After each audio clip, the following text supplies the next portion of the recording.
These new forever stamps represent more than 4 decades of technical innovation in the service of brilliant storytelling.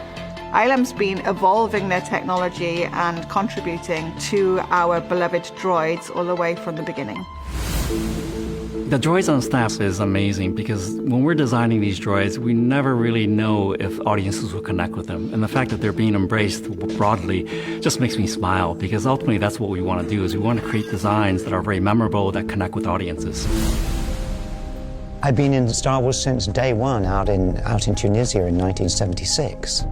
Ralph McQuarrie painted that original picture of 3PO. Against this sort of endless nothingness, 3PO was a bit of a gift. What an honor. And I've had the best time. You can't not like 3PO. R2-D2, it's very simplistic. It doesn't really have a face, but yet it has all kinds of personality. Through its beeps and blurps, you actually understand what it's thinking. You understand its emotions.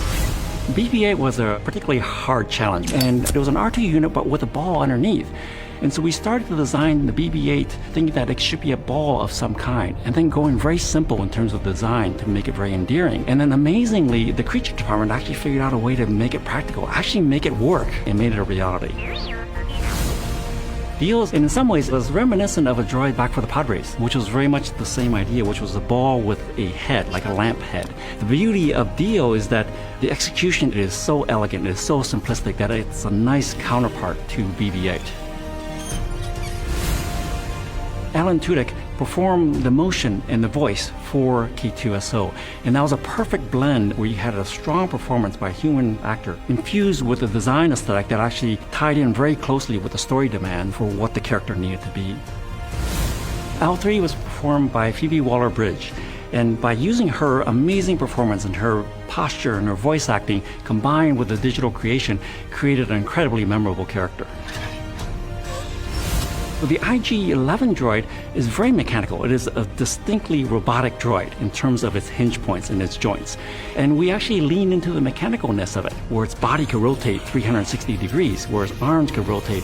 And that gave it a really unusual personality.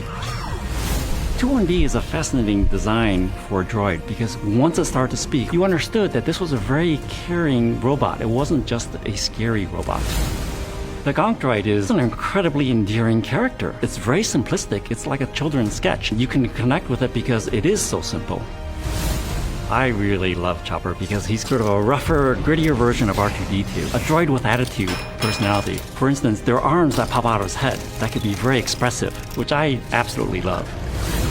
Coming to our own galaxy